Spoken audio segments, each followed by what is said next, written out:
ఉన్న బంగారాన్ని విడిపించి ఆ రోజు ఆన్లైన్ రేటుకే మేము కొంటాం. Sharma gold company. నమస్కారం, సుమన్ టీవీకి స్వాగతం. జూన్ మాసంలో ద్వాదశ రాశుల వారికి ఏ రకంగా ఉండిపోతుంది, ఎటువంటి దైవారాధన చేసుకొని ఎటువంటి పరిహారాలని పాటిస్తే వాళ్ళకి శుభయోగంగా ఉండిపోతుంది, ఈ విషయాన్ని తెలియజేసేందుకు మనతో పాటు ఉన్నారు ప్రముఖ జ్యోతిష్య శాస్త్ర పండితులు బ్రహ్మశ్రీ నందివట్ల శ్రీహరి శర్మ గారు. గురుగారు నమస్కారం.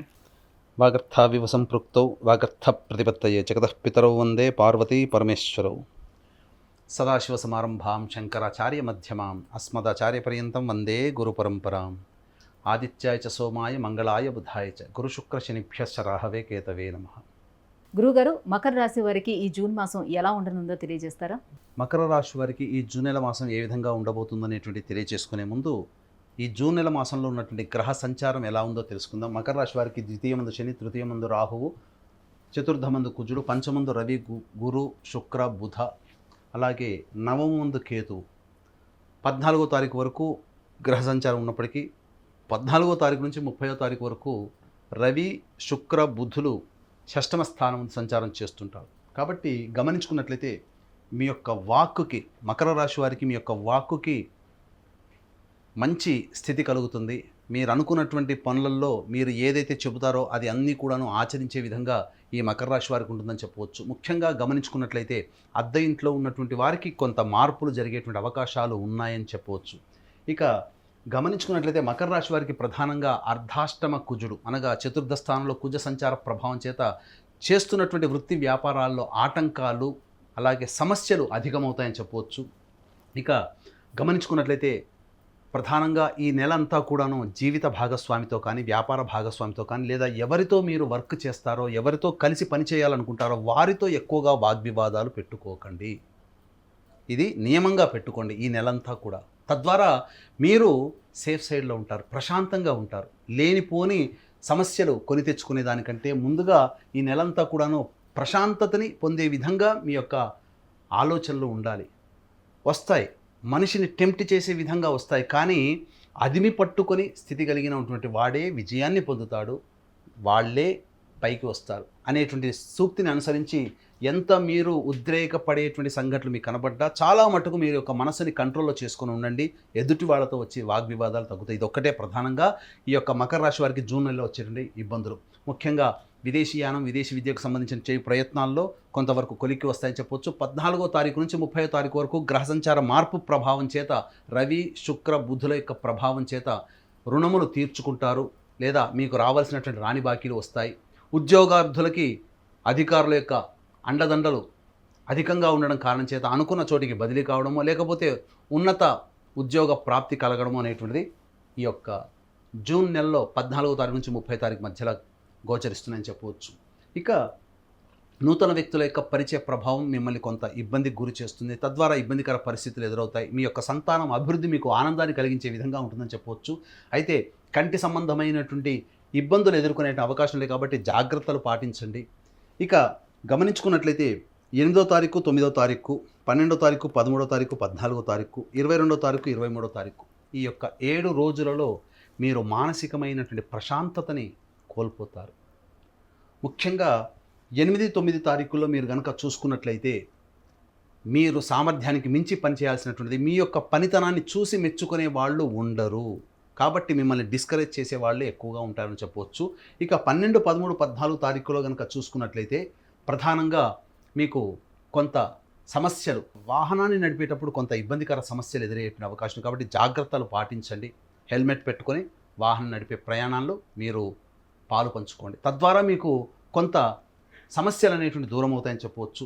ఇక స్పెక్యులేషన్ రంగంలో ఉన్నటువంటి వారికి 15వ తారీఖు నుంచి 30వ తారీఖు వరకు గ్రహ సంచారం అనుకూలంగా ఉన్నటువంటి కారణం చేత ఊహించిన దానికంటే ఎక్కువగా లాభాలు పొందేటువంటి అవకాశాలు ఎక్కువ ఉంటాయి. వ్యాపార రంగంలో ఉన్నటువంటి వారికి చక్కగా ఈ యొక్క ప్రభావం అధికంగా ఉంటుంది, అనగా యోగదాయకమైనటువంటి పరిస్థితులు ఉంటాయని చెప్పవచ్చు.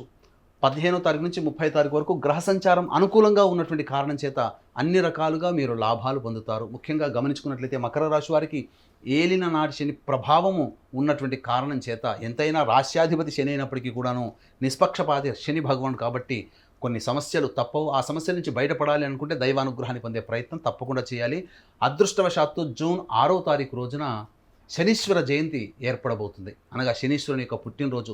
ఈ మకర రాశిలో జన్మించినటువంటి వారు శని భగవానికి సంబంధించినటువంటి రాశి కాబట్టి తప్పనిసరిగా శనీశ్వర జయంతి రోజున శని అనుగ్రహాన్ని పొందే ప్రయత్నం చేయండి. దీన్ని దృష్టిలో పెట్టుకొని మా పీఠం ఆధ్వర్యంలో జూన్ 6వ తారీఖు రోజున శనీశ్వర హోమము, అఘోర పాశుపత మంత్ర హోమంతో పాటు వివాహ సంబంధమైనటువంటి సమస్యలకి, అలాగే ఆరోగ్య సమస్యలకి, జటిలమైనటువంటి సమస్యల పరిష్కారం కోసం ఈ యొక్క 18 రకాల హోమాదులు మా పీఠం ఆధ్వర్యంలో జూన్ 6వ తారీఖు రోజున శనీశ్వర జయంతి సందర్భంగా జరిపించడం జరుగుతుంది. కేవలం 1200 రూపాయలు నగదు చెల్లించితే మీ గోతనామాలతో యొక్క కార్యక్రమం జరిపించడం జరుగుతుంది. కాబట్టి అవకాశం ఉన్న వాళ్ళు కార్యక్రమ తదనంతరం కాంటాక్ట్ చేసి పూర్తి వివరాలు తెలుసుకోవచ్చు. ఇక ముఖ్యంగా గమనించుకున్నట్లయితే వివాహ సంబంధమైనటువంటి విషయాల్లో కొంత ప్రతికూలమైనటువంటి పరిస్థితులు ఏర్పడే అవకాశం ఉంటాయి. కాబట్టి వివాహ ప్రయత్నాలు కొంత ఇబ్బందికరంగా మారుతాయని చెప్పవచ్చు. అలాగే ఎంత పని చేసినప్పటికీ మీ పని యందు మీకే సంతృప్తి ఉండకపోవడం, ఎదుటి వాళ్ళు మీకోసం ఏ పని చేసినా మీరు సంతోషాన్ని పొందలేకపోవడం, తద్వారా మీరు ప్రేమించేటువంటి వ్యక్తుల యొక్క అభిమానాన్ని మీరు పొందలేకపోతారు, తద్వారా ఇబ్బందికర పరిస్థితులు. కాబట్టి ఏ రకంగా ఉన్నప్పటికీ కూడాను మకర రాశి వారు కొంత దైవానుగ్రహాన్ని పొందే ప్రయత్నం చేసుకొని ముందుకు సాగినట్లయితే అన్నింటా శుభ ఫలితాలు పొందుతారని చెప్పవచ్చు. ఇక నూతన విద్య లేదా ఉన్నత విద్య, విదేశీ విద్యకు సంబంధించి చేసే ప్రయత్నాలన్నీ కూడాను 15వ తారీఖు నుంచి 30వ తారీఖు వరకు అనుకూలిస్తాయని చెప్పవచ్చు. వ్యాపార రంగంలో ఉన్నటువంటి వారికి చక్కగా వ్యాపార అభివృద్ధి అనేటువంటిది జరుగుతుంది. ముఖ్యంగా చెప్పినటువంటి ఈ డేట్స్ 8వ తారీఖు, 9వ తారీఖు, 12, 13, 14 తారీఖు, 22, 23 తారీఖుల్లో ప్రధానమైనటువంటి నిర్ణయాలు తీసుకోకపోవడమే చాలా మంచిదని మీరు గమనించుకోవాలి. నూతన వ్యక్తుల యొక్క పరిచయం వల్ల కొంత సమస్యలు ఎదురయ్యేటువంటి అవకాశం ఉంది. కాబట్టి వాళ్ళని పూర్తిగా తెలుసుకున్న తర్వాత మాత్రమే వాళ్ళతో స్నేహం చేయడమో, లేకపోతే వాళ్ళతో ఏదైనా సంబంధ బాంధవ్యాలు నెరపడమో చేసుకున్నట్లయితే ప్రతి దాంట్లో కూడాను మీరు మంచిగా విజయాన్ని పొందుతారని చెప్పవచ్చు. గురువు గారు, అనుకూలమైనటువంటి పరిస్థితులు ఏర్పడటానికి మరి ఎలాంటి పరిహారాలను వాళ్ళు పాటించుకోవాలి? ప్రధానంగా మంగళవారం నాడు ఏ నిర్ణయాలు తీసుకోకండి. ఇక రెండవది, సమస్యలు అధికంగా ఉన్నాయన్నా, లేకపోతే సమస్యలు మన దాకా రాకుండా వెనక్కి వెళ్ళాలన్నప్పుడు మంగళవారం రోజున సుబ్రహ్మణ్య స్వామికి ఆవు పాలు, ఆవు నెయ్యి, తేనె ఈ మూడిటితో అభిషేకం జరిపించి దగ్గరలో నరసింహస్వామి దేవాలయం ఉన్నా లేదా ప్రత్యంగిర దేవాలయం ఉన్న ఆ అమ్మవారికి లేదా అయ్యవారికి అర్చనలు జరిపించండి. ఇవి ఏవీ లేవండి అన్నప్పుడు ప్రదోషకాల సమయంలో శివాలయానికి చేరుకొని దక్షిణం వైపు ఫేస్ పెట్టి శరభశాల్వ అష్టోత్తరం అని ఉంటుంది, అది 3 సార్లు పఠించండి. సమస్యలు పటాపంచలమవుతాయి. తద్వారా మీకున్నటువంటి శత్రువులు కానీ, లేకపోతే శత్రువులు అంటే మనుష్యులుగా భావించకూడదు.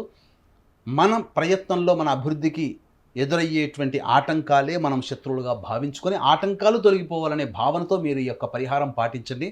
తప్పకుండా మీకు పరిష్కార మార్గం ఆ దైవమే మీకు అతి శీఘ్రంగా మీకు కలిగిస్తుందని చెప్పడంలో ఏమాత్రం సందేహం లేదు. గురువుగారు, ఈ జూన్ మాసంలో మకర రాశి వారికి ఎలా ఉంటుంది, ఎటువంటి పరిహారాలను పాటించాలనే విషయాన్ని తెలియజేసినందుకు ధన్యవాదాలు. సర్వం శ్రీ ఉమామహేశ్వర పరబ్రహ్మార్పణమస్తు. సుమన్ టీవీలో మీ పర్సనల్ అండ్ బిజినెస్ ప్రమోషన్స్ కోసం కింది నెంబర్కి కాంటాక్ట్ చేయండి.